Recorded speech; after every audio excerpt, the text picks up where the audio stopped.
So for today, we are reading once again. We're going to continue from A Compass to Fulfillment, Passion and Spirituality in Life and Business by Katsuo Mori. Let's see. What we think becomes reality. The law of the universe. To maintain right-mindedness, in our last reading, we were talking about having right view, which we connected to our right view lab. When we're cultivating the six paramitas by spreading kindness. So, right-mindedness. To maintain right-mindedness, to passionately develop our inherent abilities is the secret to success in life because it is in conformity with the law of the universe. There is a Buddhist teaching that advises that thoughts create karma, which generates all experience. In other words, our thoughts generate impulses that become reality. Therefore, the way we think is extremely important and should be kept free from negativity. For that reason, Tempu Nakamura, 1876 to 1968, a philosopher and proponent of positive thinking, said that we should never paint a negative image in our minds. Strong thoughts manifest as real experience, and the mental images we create shape our lives. It is important to keep this law in mind. Some may dismiss this concept as fantasy, but I assure you that it is an absolute law that I have verified through personal experience. People who think positive thoughts lead good lives. Conversely, life does not go well for those who harbor negativity in their minds. Although we may not realize it at first, because it takes time for the results of our actions to become apparent. In the long run, people's lives generally turn out the way that they pictured them. We need a pure heart when thinking about our way of life because good thoughts, particularly thoughts that are focused on service to others, are in alignment with the original intent of the universe. Now, there is a cosmic force that seeks to cultivate all things, that encourages development and evolution. I call this the will of the universe. If we can align ourselves with it, we will find true success and prosperity. Similarly, if we run away from it, we will stop progressing and eventually decline. If our approach to life is altruistic, our thoughts focused on the good of all, our hearts filled with love, and our efforts consistent, this force will buoy us in and our lives will be fulfilling. In contrast, if our hearts and minds are occupied with envy, hatred, and selfish desires, our lives will deteriorate rapidly. The will that suffuses the universe overflows with love, sincerity, and harmony. It acts on all things equally and seeks to guide all creation in a positive direction toward growth and development. The Big Bang Theory, which I discuss in more detail in Chapter 5, is a convincing example of this. According to this concept, the universe began with only a small handful of elementary particles. Those particles were united through a massive explosion, creating the protons, neutrons, and mesons that make up atomic nuclei. The atomic nuclei joined with electrons to produce hydrogen, the first type of atom. Various other types of atoms formed, followed by molecules and macromolecules, and then by higher organisms such as human beings.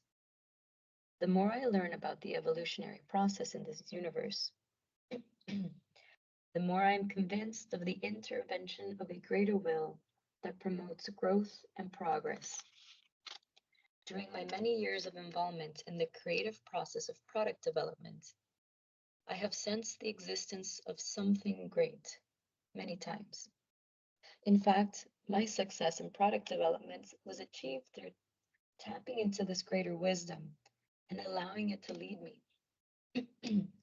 Kyocera is a leading producer of fine ceramics, a general purpose advanced material used in high tech products such as computers and cell phones, and we pride ourselves on consistently opening up new horizons in this field.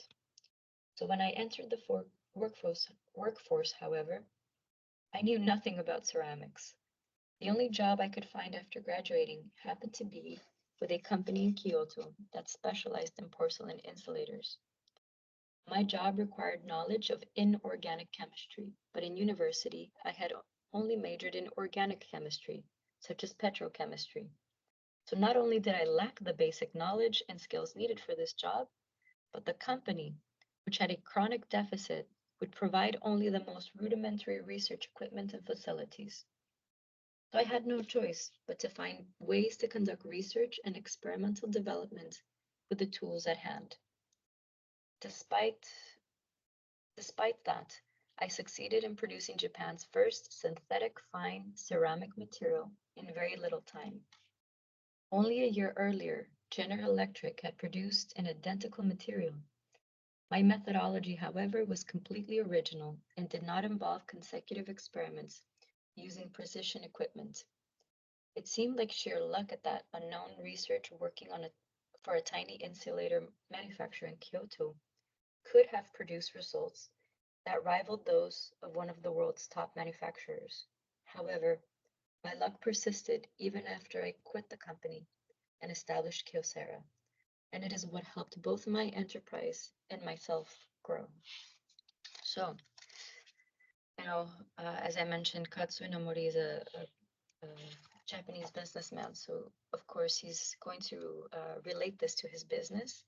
But I want to go back to what he shares around right-mindedness, and very much so talking about the keeping his faith connected to the knowing and the understanding that the more that we bring positivity and you know, for lack of a better word, positive karma into our life by having not only positive minds and cultivating a positive mind, but also creating positive actions.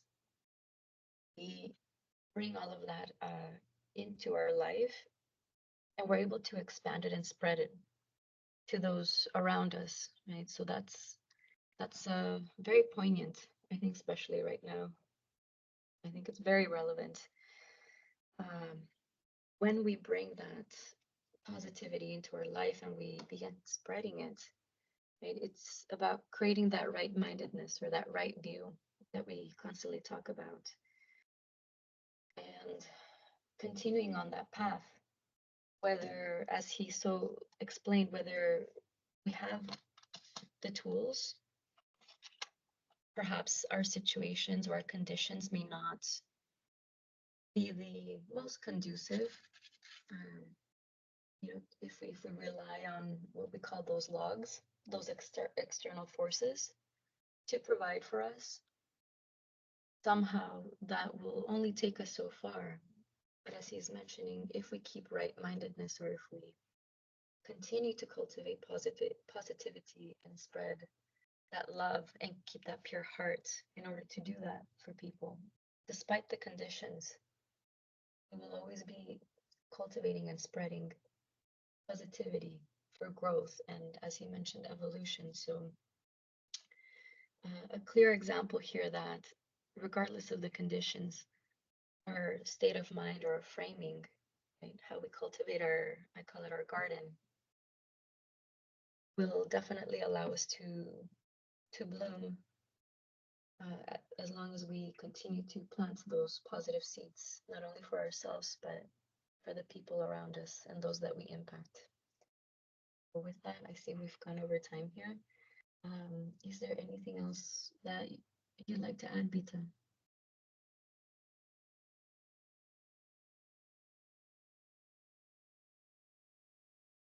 For that, I wish you a great morning. If it's morning for you, evening, afternoon, and we'll see you tomorrow. We'll be continuing reading from the same book.